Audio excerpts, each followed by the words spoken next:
Okay, let's unpack this. Welcome back to the deep dive. In part one, we really got into Clayton Christensen's The Innovator's Dilemma and this really uncomfortable idea that good companies, really well-run ones, can fail precisely because they're doing everything right for their current market. Exactly. They're not failing because they're sloppy or poorly managed. They're often nailing it on execution, delivering what their best customers want. Which sounds like the definition of success. But today, we're going even deeper into maybe the most radical part of the theory. This idea that, listening really carefully to your best customers, that can actually be a fatal mistake. It really flies in the face of everything we're taught about business, doesn't it? Customer centricity is king. Right, it sounds like total heresy. But what's fascinating here, and what we really want to dissect, is that paradox. How the things that make a company great, its processes, its customer relationships, its profit models, how those very things can blind it, can lead it astray when a really different kind of change comes along. So we're talking about this value network concept from Christensen. That's the core of it today, this kind of invisible ecosystem that shapes everything, what a company values, how it innovates, who it listens to. And crucially, why it can become almost impossible for these successful firms to jump on truly disruptive technologies, the kind their main customers just don't want yet. Okay, so the big question for you listening is, are you maybe setting yourself up for trouble down the road by being too good at what you do right now? Is your current success creating a mold that's too rigid? A mold that actively rejects the new stuff, the stuff that doesn't quite fit, even if that's where the future is heading? So our mission today is really to shine a light on these hidden forces, these dynamics that can trap even the best companies on a path to failure. Not because they're bad companies, but because their own excellence gets in the way. Their commitment to what currently works becomes the very thing that hinders them from seeing what will work next. I'm still trying to wrap my head around that core idea. It just feels so wrong. I mean, every business book, every consultant tells you, customer first, be responsive, iterate on feedback, build that loyalty. Oh, absolutely. That's the standard playbook.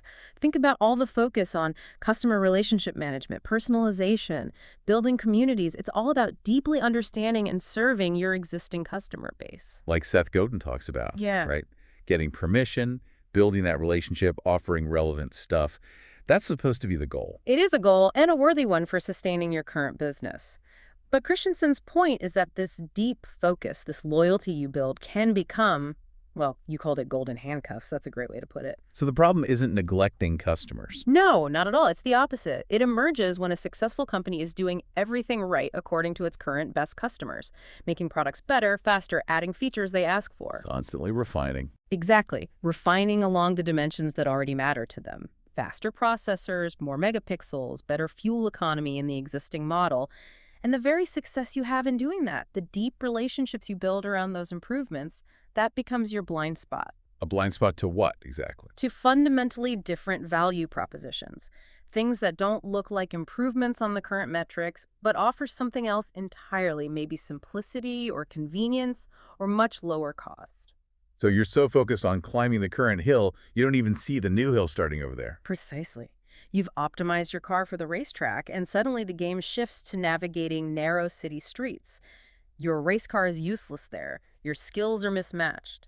The Detroit auto industry example you mentioned from John Brooks' Business Adventures seems like a perfect illustration of this. Yeah. Post-WWII, they were just laser-focused on bigger, faster, more luxurious cars. Absolutely. More chrome, more horsepower, smoother rides, automatic everything. They were listening intently to their most profitable customers, the ones who wanted all those upgrades. And their market research confirmed it. People said they wanted those things. But then came Sputnik. Yeah, and here's where Brooks introduces Wallace's Sputnik theory, which is fascinating.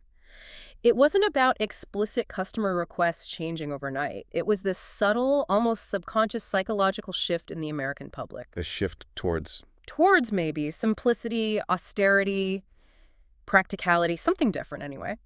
A quiet turning away from the sheer ostentation of the 50s, people started noticing these smaller, simpler European cars, the little Beetles, as Wallace called them, like the VW. And Detroit just missed it.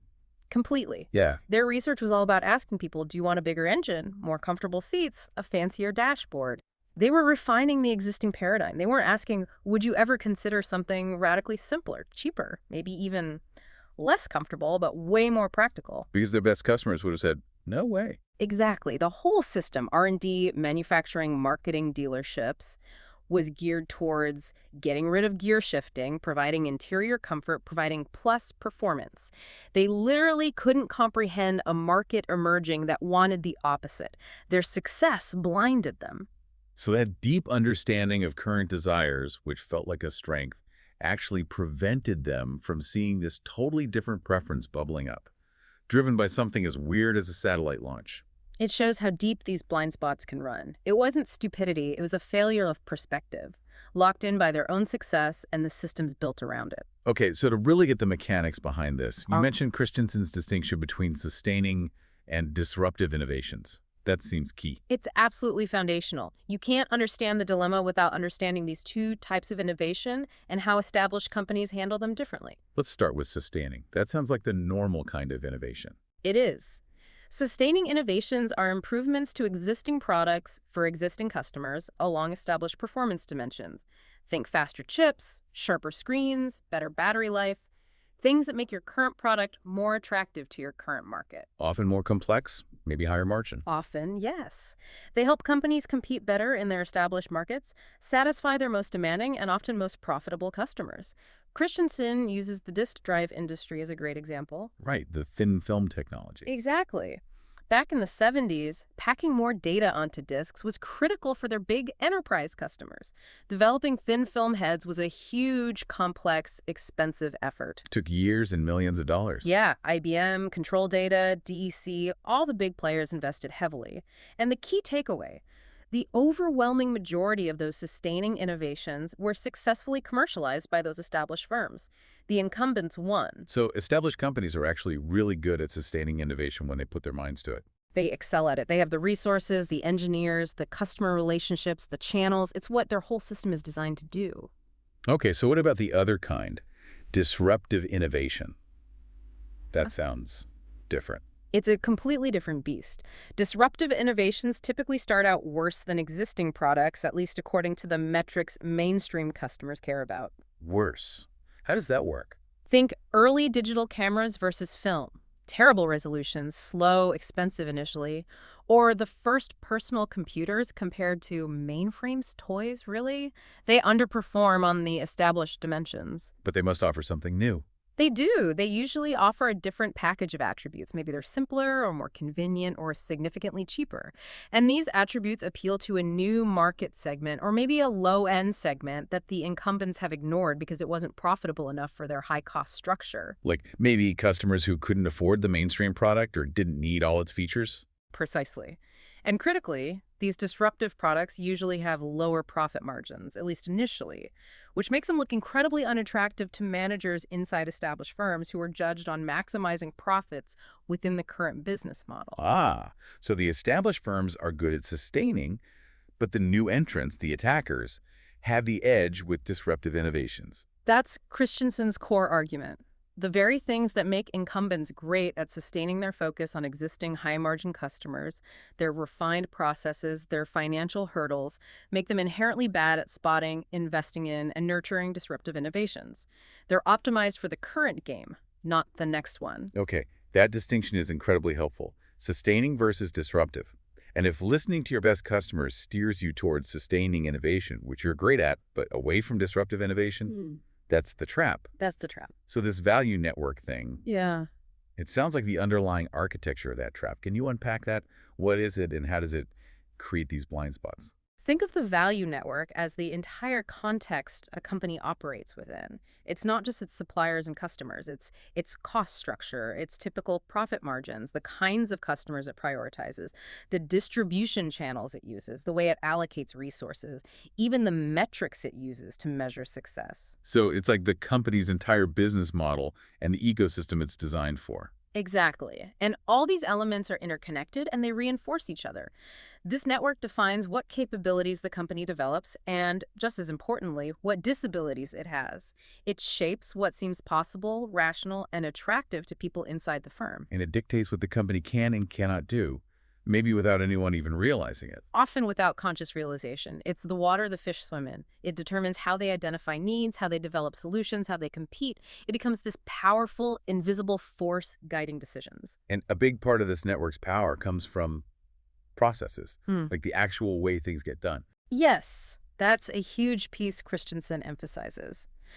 A company's most significant disabilities in handling disruptive change often aren't in the obvious things like making stuff, but in the background processes. Like how they do market research or budgeting. Precisely. The way market research is habitually done, how financial projections are built for new ideas, how budgets get negotiated and approved, how R&D projects get selected. Why are those processes so problematic? Because, as Christensen puts it, processes are established so that employees perform recurrent tasks in a consistent way time after time. They're designed for efficiency and predictability. They are meant not to change easily. They're built for consistency, not flexibility for something totally new. Exactly.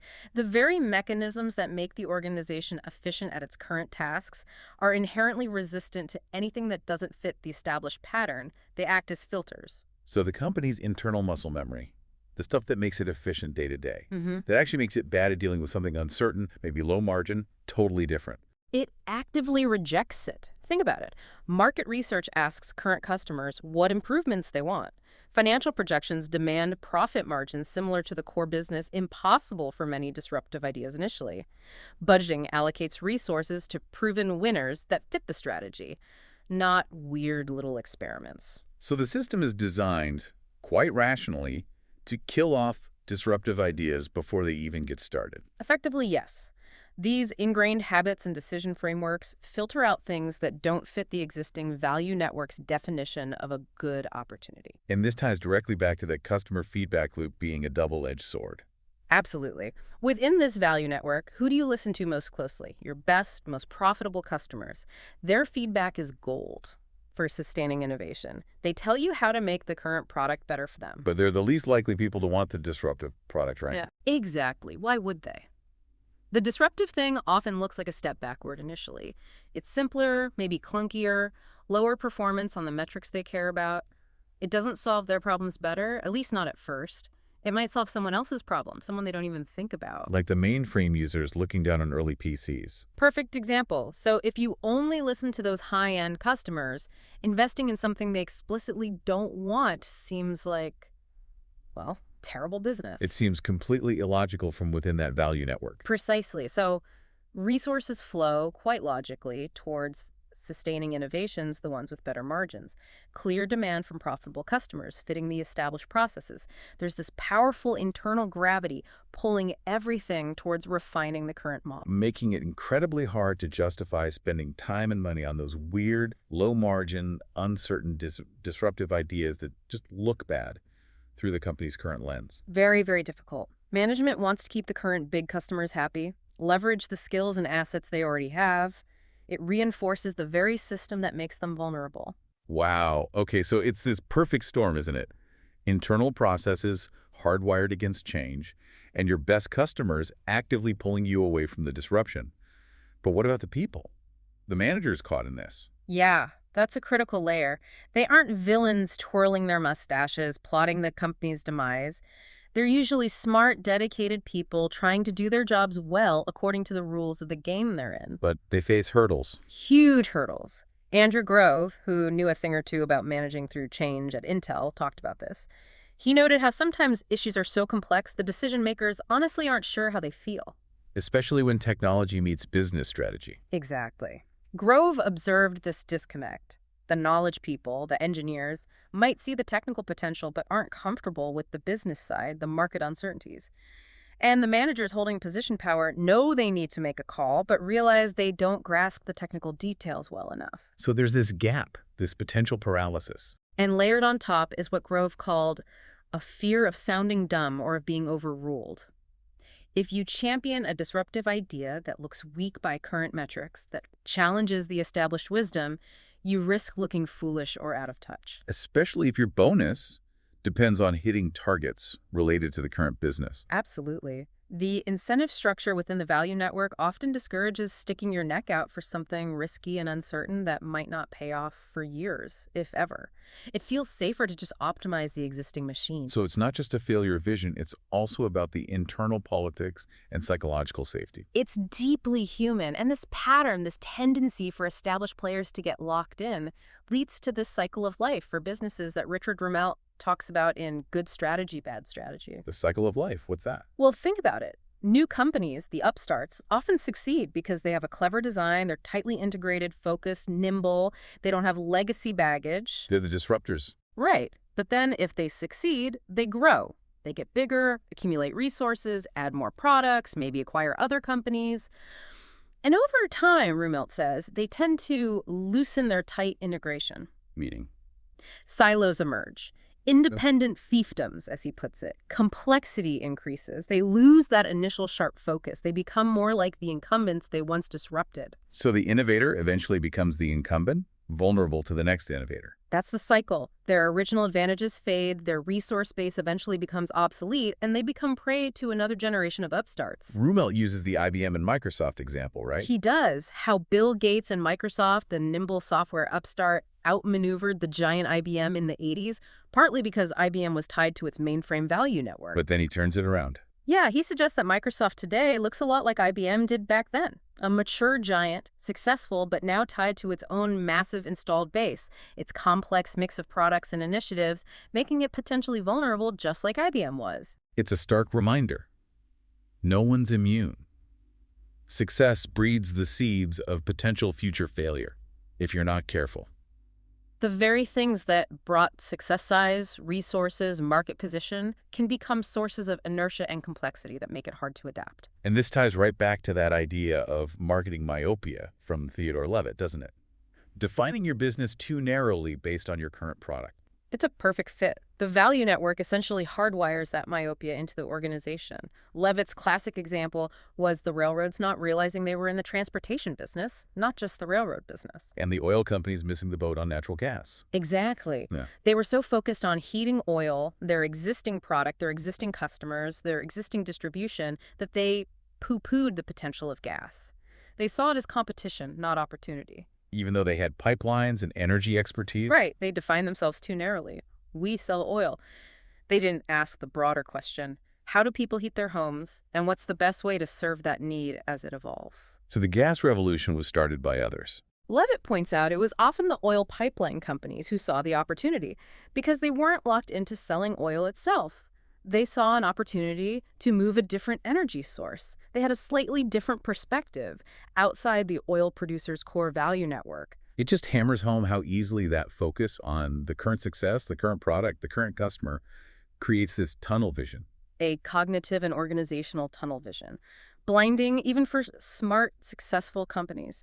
It's not about lacking intelligence, it's about the framework, the value network, limiting the scope of imagination. Okay, this is sounding pretty grim for established companies. Yeah.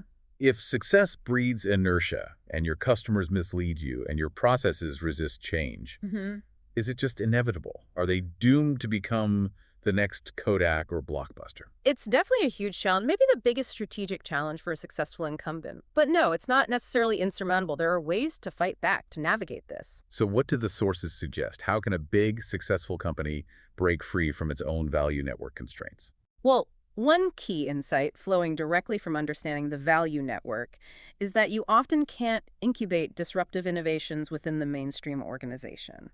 The existing processes, metrics, and culture will likely kill it. Because it doesn't fit. It looks weak or unprofitable by the old standards. Exactly. So a common strategy is creating separate entities for disruptive innovation. You basically set up a new, independent business unit, maybe even a physically separate company. Like a spin-off or an internal startup. Sort of. The key is autonomy. Give it its own leadership, its own resources, its own metrics for success, its own culture. Shield it from the pressures and processes of the core business. Let it operate according to the rules of the new market it's trying to create. You mentioned the banks and online payments example. Yeah, King and Nesbitt's work on financial services. While banks eventually adopted online banking as a sustaining improvement to their existing services, some were smarter. They set up unique, separately branded, online-only entities. Like ING Direct or Ally Bank originally? Those kinds of models. They offered fewer bespoke services, maybe just online payments, simple deposits, no complex wealth management, no physical branches.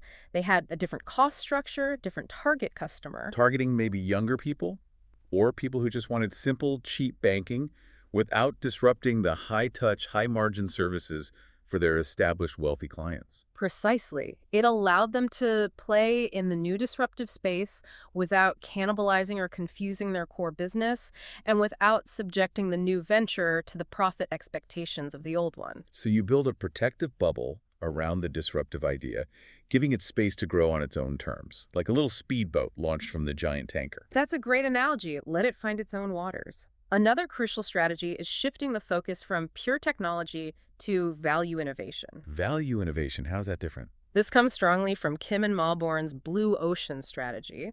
They argue it's not the bleeding-edge tech itself that creates massive new markets. It's how technology, or maybe just a clever business model change, delivers a leap in value for the customer. A leap in what way? Things like dramatically increased simplicity, ease of use, convenience, maybe fun or environmental friendliness. The technology should almost disappear.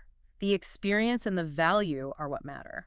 So it's less about faster chip and more about solves my problem effortlessly. Exactly. Think about their examples. Curves didn't try to outdo existing gyms with more equipment. They created new demand by offering a simple, quick, non-intimidating workout specifically for women who are underserved by traditional gyms. Different value, different market. Or Ralph Lauren. They combined the feeling of high fashion with classic style and a more reachable price. It wasn't about radical new clothing tech. It was about creating a new lifestyle aspiration, a new value mix. And Lexus taking on Mercedes and BMW. Right. Toyota delivered German-level quality and luxury, but with Japanese reliability and a lower price point than the top Germans. That combination of attributes was the value innovation, hitting a sweet spot the others weren't. And Apple seems like the poster child for this. Consistently. iMac, iPod, iTunes, iPhone, iPad. They weren't always the first with the underlying tech, but they excelled at making it simple, desirable, easy to use, integrated into an ecosystem. The value leap was often in the user experience, making the tech disappear. So it's about looking beyond just features and performance and asking, how can we offer fundamentally different and compelling value, maybe to people who aren't even our customers today, creating that blue ocean space? Exactly. Finding uncontested market space by redefining the terms of value. And sometimes the clues for where that new value lies come from unexpected places, which leads to another strategy. Observing unanticipated customer use and adapting, paying attention to how people are actually using your products, even if it's not how you intended them to. Like the Intuit story with Wicked. Classic example cited by both Christensen and Drucker. Intuit made Quicken for personal finance, but they noticed a surprising number of people were actually using it, kind of awkwardly, to manage their small business books. Instead of ignoring that or telling them they were using it wrong. They paid attention. They saw an unmet need being solved imperfectly. So they investigated, adapted the product for small business needs, and launched QuickBooks, which became huge. Dominated the market over 70% share within 2 years. That wasn't from listening to feature requests for Quicken. It was from observing behavior and recognizing a completely new application, a new market need. It requires a different kind of listening, observing, not just asking. And sometimes it's not even about the product itself, but the whole business model, like the Cyrus McCormick example from Drucker. The harvester guy. Right. He invented a great machine farmers needed, but they couldn't afford it. The technology was right, the need was there, but the value network, the farmer's financial reality, was a barrier. So what did he do? He didn't just improve the machine, he innovated the business model. He offered installment payments, letting farmers pay for the harvester out of the future savings it generated. Brilliant. He made it affordable, essentially creating his own market through financial innovation, not just mechanical. Exactly. It highlights that disruption can come from the business model, the pricing, the delivery, not just the core technology. It's about seeing the whole picture, understanding the real barriers and unmet needs. Which all sounds great, but incredibly hard to pull off inside a big, successful company focused on its current trajectory. This must come down to leadership, right? Absolutely. None of these strategies work without the critical role of leadership. Someone has to champion these potentially disruptive, initially unattractive ideas. Someone has to protect them. And communicate why they matter. That's vital. As one of the HBR articles points out, leaders often fail to communicate the vision effectively, especially in a way that helps people understand their role in achieving it. This is crucial when you're asking people to pursue something uncertain, maybe something that even threatens the core business. You need to explain why this weird little side project, this separate entity, is strategically important, even if it's losing money right now. Yes, leaders need to create the strategic context, allocate resources, set different expectations, and defend the new initiative from the antibodies of the established organization. They need to build that bridge, that understanding. So it's not just spotting the opportunity, it's having the guts and the skill to pursue it against the internal grain, overcoming that fear of sounding dumb that Grove talked about. It demands real conviction, strategic foresight, and excellent communication. It means fostering a culture where it's safe to question assumptions, to challenge the status quo, to bring forward inconvenient data or unpopular ideas. Creating that psychological safety. And being willing to confront the brutal facts, as Jim Collins would say. To look honestly at the changing landscape and be willing to dismantle or bypass the very processes that led to past success if they're hindering the future. So leaders have to be both guardians of the core business and nurturers of the potentially disruptive future, often at the same time. That's a tough balancing act. It's probably the ultimate leadership challenge in a successful company. Without that commitment from the top, the value network's gravity almost always wins. The disruptive efforts get starved, co-opted, or shut down. Leaders become gatekeepers of the past, not architects of the future. Hashtag outro. Wow. Okay, this deep dive has really turned that old listen to your customer mantra on its head, or at least added a massive asterisk to it. It's so clear now how vital that feedback is for sustaining your current business, making things better incrementally. Absolutely essential for that. But it can also be this siren song, just lulling you into complacency, blinding you to the bigger disruptive shifts that are coming over the horizon. It's a really powerful lesson in how success itself can become a trap. It really is. That value network, it's not inherently bad. It's just a powerful force that shapes what a company can do and what it can't easily do. It creates capabilities, but also disabilities. And Rumelt's cycle of life is sobering. Today's disruptor is tomorrow's vulnerable incumbent. The processes built for efficiency become filters against novelty. Precisely. So the big takeaway, the thing for you to really chew on, whether you're in a startup or a giant corporation, is this provocative thought. Go on.